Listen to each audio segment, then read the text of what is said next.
Coming this fall from Ignite Pictures, from the critically acclaimed associate producers of Booty Call, New Jack City, Waiting to Exhale, Set It Off, and Above the Rim. It's Soundtrack the Movie, the first film ever to star nothing but songs, and also starring Chris Rock. Soundtrack the Movie, starring the music of the Notorious B.I.G., Master P, SWV, BBD, TLC, NWA, ABC, PMD, AWB, A&D, BB, and Season, and also starring the acting of Chris Rock. Soundtrack the Movie.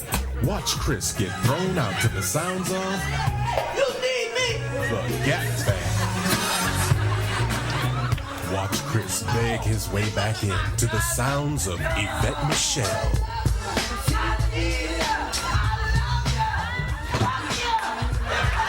Watch Chris find out his phone got cut off to the sounds of the OJ. Damn! Can I really get a dial tone? It's Soundtrack the Movie. And Soundtrack the Movie has a soundtrack. Soundtrack the Movie soundtrack featuring songs by All for One, KRS-One, 112, 311, 702, 911, The 69 Boys, Lost Boys, Barrio Boys, Ghetto Boys, Boys to Men, Men at Large, and Bon Jovi. Joel Season says, no black movie has had a soundtrack like this since the last black movie. It's Soundtrack the Movie.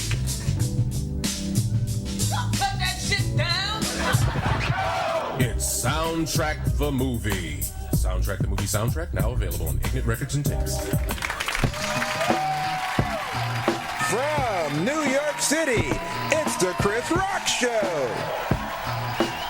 Tonight, Representative J.C. Watts Jr. Musical guest, Busta Rhymes. Plus, musical director, Grandmaster Flash. Ladies and gentlemen, Chris Rock!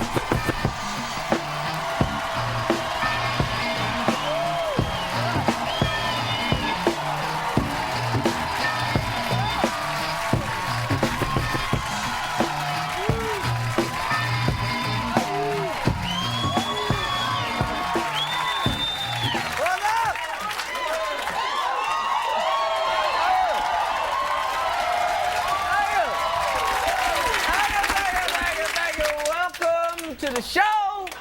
My name is Chris Spencer. It's a big week. Another big week. A lot of big things happened this week. Marv Albert back in the news. Marv Albert, was sentenced today. Got no jail time. Not a day in jail.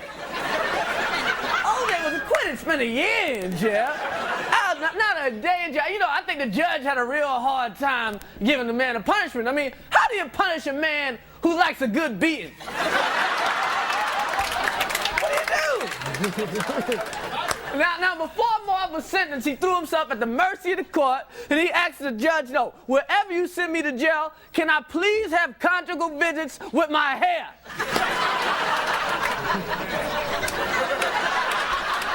It was also announced this week that the post office is going to start issuing a Kwanzaa stamp.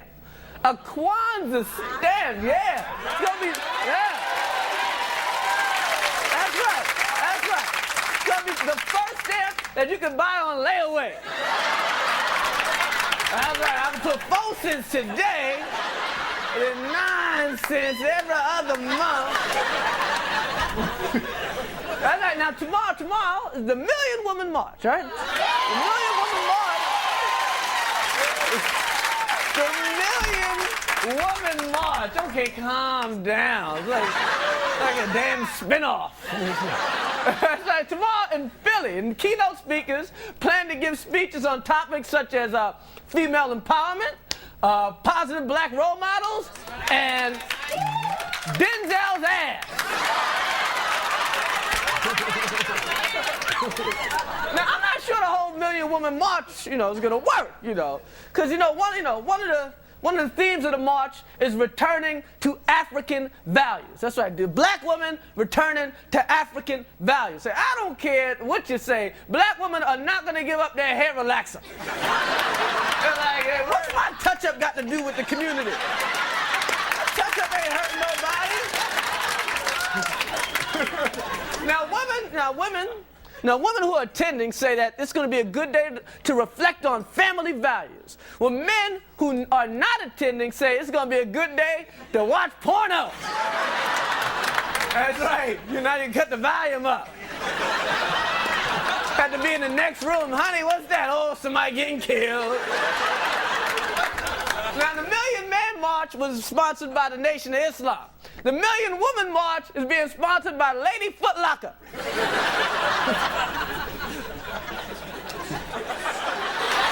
Get it? Now, students at the University of Mississippi, or Old Miss, whatever you want to call it, have voted to discourage fans from waving Confederate flags at athletic events. That's right. When somebody get a touchdown, they pick up Confederate flag. Kind of messes that. Kind of shit, a Confederate flag. But you know what they can still do? They can still yell, run, nigga, run. Now in baseball, the Marlins, everybody watching the World Series? Baseball, the Marlins are leading the World Series. That's right, leading 3-2, man. Now they're going back to Florida. Yeah, I'm glad they're going back to Florida because it was cold in Cleveland, man. It's so cold that Javon Hernandez defected back to Cuba. They don't know where the hell he's at. Where the hell is the man? That's right, this has been the lowest rated World Series ever, man. Nobody's watching the World Series, man. And NBC is starting to panic. That's right. That's right. On the next game, in order to boost ratings, they're going to have Ellen DeGeneres tongue kiss Hannah Stone.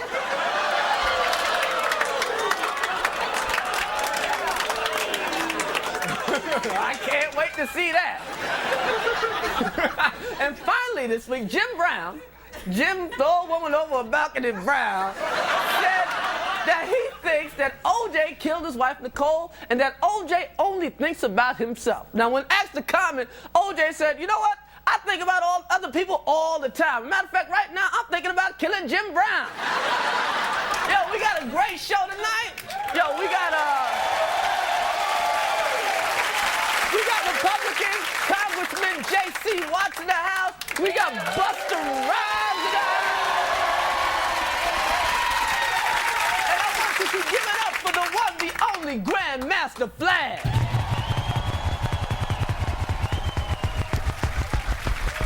That's right. He is the Grandmaster. He cuts faster than any known.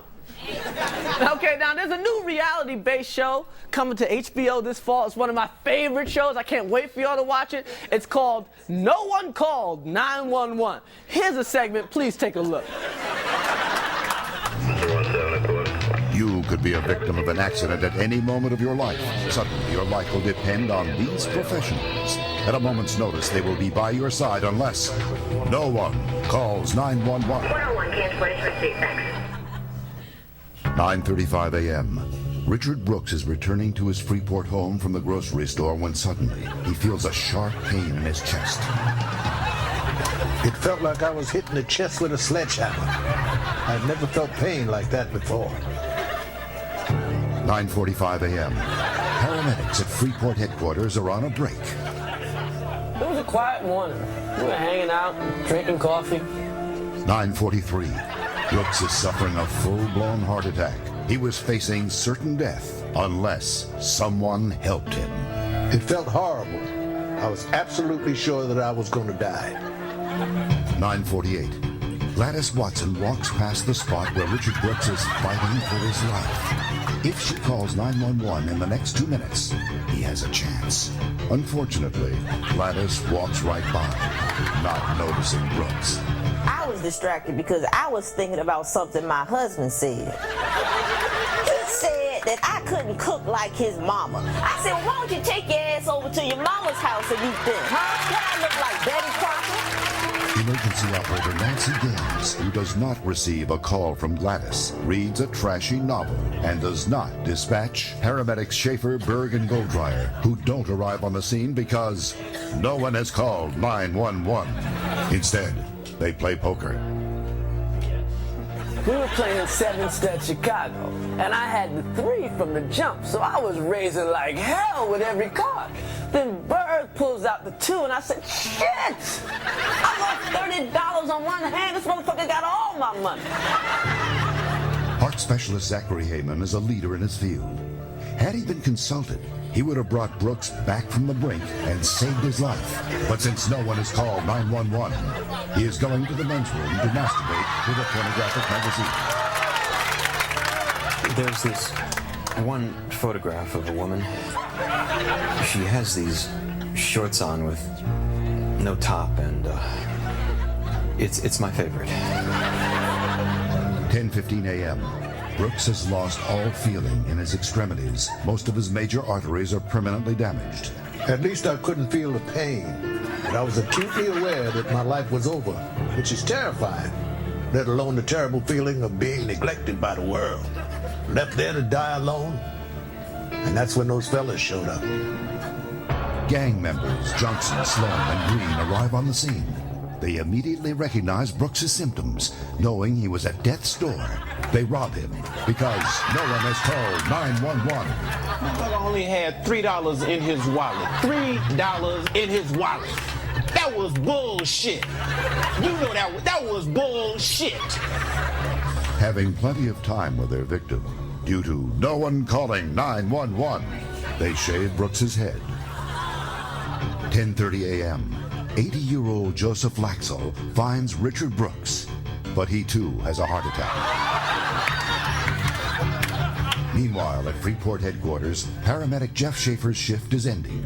I went over to Bridget's house, right? Yo, Bridget is fine. She's ready to go all day long. Like, yeah, Bridget. Ooh, yes, yes, yes. 10:35 a.m. Richard Brooks died. All hope is lost because no one called 911. So now I'm dead, which is awful. I mean, I was an old man, but I didn't want to die. I wish someone would call that number.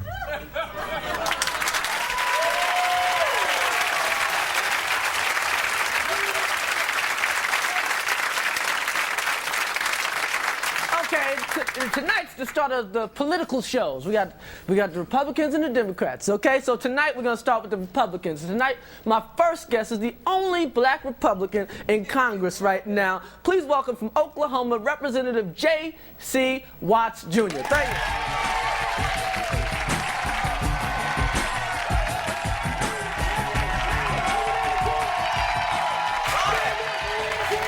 Now, you're the black Republican guy now. I understand, like, Colin Powell being a black Republican because, like, Bush gave him the job. And what's he going to do? The man put some food on his plate, so, you know. But you just said out of the blue sky, I want to be a Republican. Well, why? Well, I don't think it's actually about being Republican or Democrat. I think it's actually about all those things that you talk about and a lot of articles I read about. Yeah. Oh, I just tell jokes, man. I'm the joke man. Well, I think, when you look at, the way you and I were raised, I've seen those You're articles. From Oklahoma or something, though. Yeah, but I know. From but Bed-Stuy, Brooklyn. I know, not a lot of difference, though. Okay. When you talk about layaway programs, I'm familiar with that. Okay. I saw the other night, on Letterman, you were talking about that you go buy those boxes of rice with just rice on the front. Oh, yeah. You're not, didn't say Uncle Ben's. And, just said rice, yeah. That's right. I can relate. What that got to do with being a Republican now? It's all about living the values and the principles that you were raised under. And I think that for me, being a Republican, that was the route that I needed to take. I became a Republican back in 1989, and I thought that was best for my family and I, and that's where I am. Do you feel a little uncomfortable? Because I went to the Republican convention. I went to both of them because I was covering them for Comedy Central. Didn't you feel a little uncomfortable being the only black guy around? There was no place to get some hair grease or nothing. You know? Well, that's why I was looking for you. I was going to borrow something from you. You had some, didn't you? Oh, yeah. Well, I said... Yeah, I got a little curl, though, Well, no, I think... No, Do you feel like you gotta feel a little uncomfortable there? I'm comfortable wherever I am. Really? I get a little scared, I've man. been the first before. I've been the first before. You the only. Do they treat you bad? Are they nice to you? Because I know somebody's like, look at this nigga here. I know you got a little bit of that at first now. Well, but let me tell you, I remember the days that you had to sit in the balcony of the movie theater, couldn't sit down below in the white community. I remember the days you couldn't swim in the public swimming pool. Be 40 next month. Be 40? Okay. Yeah, November 18th. You just remember them days. I remember those days. You was like 2, I can't go there. I was actually. I'll take the chocolate ice cream. I was actually 4. Oh, okay. You was 4. Okay. But I remember those days, and so. But I've never chosen to say I was gonna be or I wasn't gonna be because of my skin color. I mean, if you want to be a comedian, you don't say, well, I'm black, I can't be a comedian, and I don't say, I'm black, I can't be a Republican, or I can't be a Democrat, I can't be independent. This is America. No, it's cool. We have the freedom to do what we feel like we need to do. And you've done well with your life. I'm like, shit, if one of my little brothers turned out like you, I'd be happy as hell. It's like, I'm telling the truth. But I'm just fascinated by the whole thing because it's like, because Republicans, okay, to me, both parties are kind of the same. They really are. Except, like, the Republicans, they kind of, it's not that they're anti-black, but they kind of got like these code words for black people. And I know what they're doing. They're like, yeah, we're trying to get rid of welfare. And they really saying blackfare. You know what I mean? You know what I mean? 'Cause they try that all the time. It's like welfare, mothers. But Chris, it's more whites on welfare than our blacks. I know, but when you say it, just the connotation. And let me when a white man says welfare, you think black people. Exactly. Right, but exactly. That's right. But I think that's important. And you know that, and I know that, and you down with the guys that are saying that.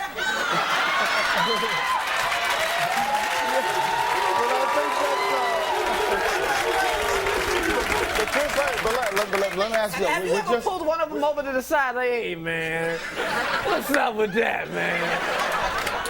Well, but let me ask you, Chris. Okay. George Wallace, when he stood in the doors at the University of Alabama and said, no Negro will enter these doors as long as I'm the governor. Right. He was not a Republican. When Bull Connors turned loose those water hoses on black people because they wanted to get a hamburger and a cup of coffee at the lunch counter, he was not a Republican. He was a Democrat. You're absolutely right. But we're talking about right now. Well, that's right. But I think when you talk about when you look at, Chris, what we've done in Washington over the last 3 years, talking about cutting people's taxes, does that not affect black people? Black people pay taxes. You're right. When we talk about, and I think when you talk about welfare, I don't think you measure compassion by how many people are on food stamps, AFDC, and in public housing. I think you measure compassion by how few people are on food stamps, AFDC, and in public housing because you've helped them climb the ladder of economic opportunity. Yeah, but you could be a bum and not be on food stamps. When you talk about education, you talk about these poor people, these poor black kids trapped in these poor inner city schools that don't work, and you try to give them a way out. I mean, we're leading that charge. Republicans are leading that charge. They say, well, it's anti-public education. I'm a product of public education. But there are schools that don't work. And I think the inner city kids should have the same opportunity to meet their educational goals as the kids in the suburbs. And in 1997 America, that's not the case. Well, that's never going to happen. Because unless it will never happen because schools are funded through property taxes, and black people don't own that much property, so it's like a Jim Crow law. It's going to be like that forever. But Chris, you're right. It's paid through property taxes. Unless somebody got the nerve to say, hey, white people, share some of your money.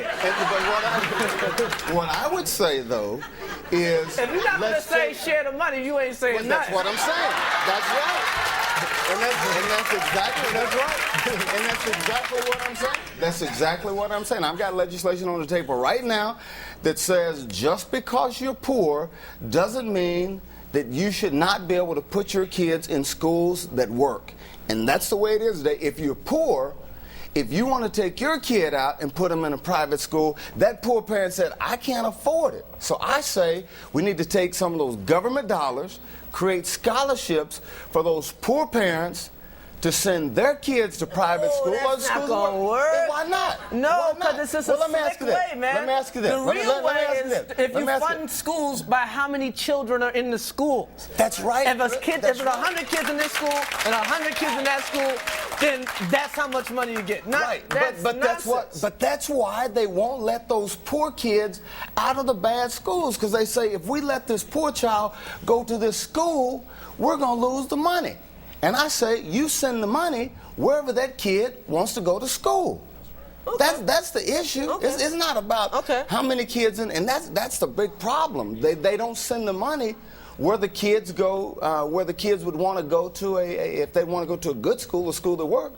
They say no, they can't go because we lose the money, so we won't let them transfer out. And I ask you this: if the president of the United States can live in public housing and send his daughter to private school, why can't poor people live in public housing and send their kids to private school? Absolutely right. Let me ask you this. All right. Who do you hang out with? All these white guys. I mean, you're old. You're getting ready to be 40, so you're not like old or nothing. Like, who do you hang out with? What do you do? Like, do you like? If George Clinton's coming to town, and you want to go, who do you call? I mean, do you even like George Clinton? Who is George Clinton? Get out!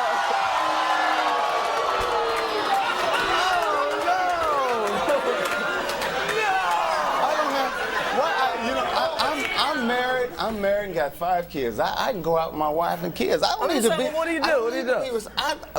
I'm assuming you're saying I wouldn't go to a concert. I don't go to concerts. Really? I don't go to concerts. You don't do anything? I don't have a reason to go to concerts. I'm happy. I'm happy. Cartoons? I go to Little League. I go to Little League baseball games, Little League soccer games, Little League basketball games, Little League football games. I know you got a TV in your house. Yeah.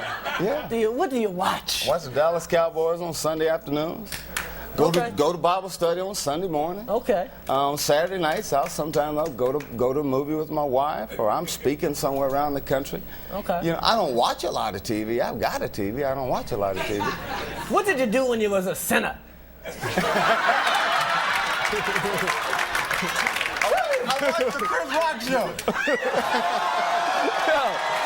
Thank you very, very much. Ladies and gentlemen, J.C. White.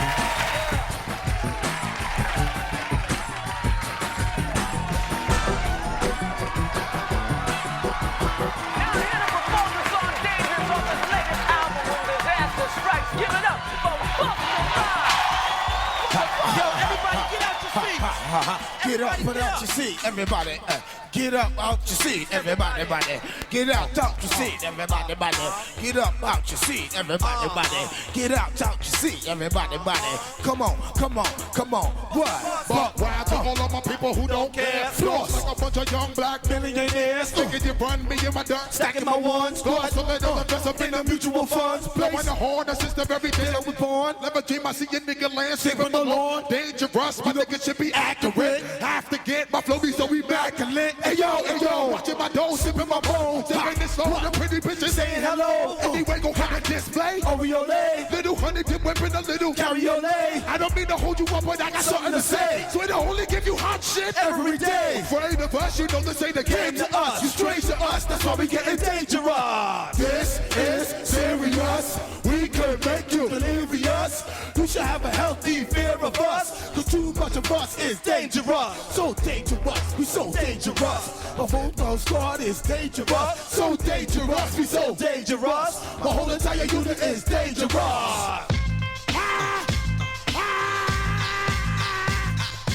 All my real live niggas, throw your hands up. Throw your hands up. I said, throw your hands up. All my real live niggas, throw your hands. So what? All my real live niggas, throw your hands up. What? All my real live niggas, throw your hands up. One more time. All my real live niggas, throw your hands up. Where you at? Everybody, throw your hands up. Throw your hands up. Throw your hands up. All my real life niggas, throw your hands up. Throw your hands up. All my real life niggas, throw your hands up. Yeah. Ain't got the trust. Yo, it's a bus and you heard of us, gonna be murderers.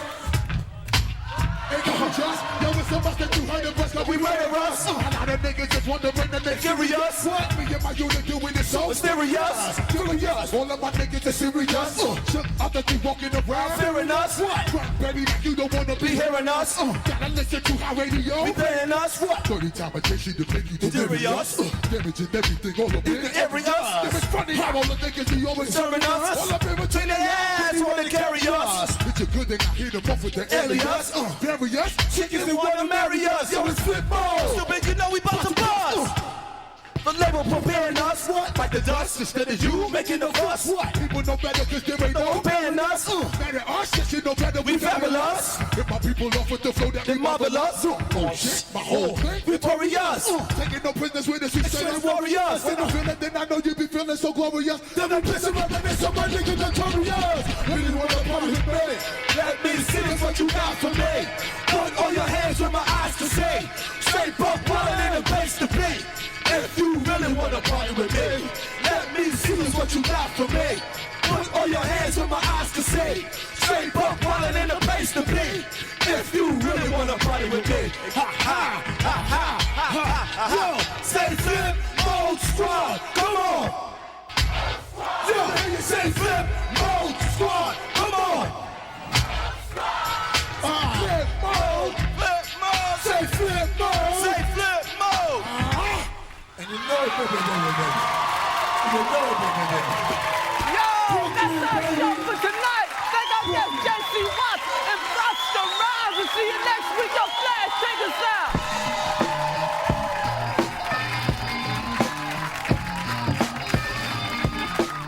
The Chris Rock Show was brought to you by Soundtrack the Movie. It made us laugh, it made us cry, it made us do the bounce. The soundtrack to that movie was so good, it made me want to come back and see what the movie was about. I'm going to take my mother to see it. I'm gonna take my DJ to see it. I don't know what this movie was about, but it sure was funky. This movie was so good, I had to come back and see it with my other man.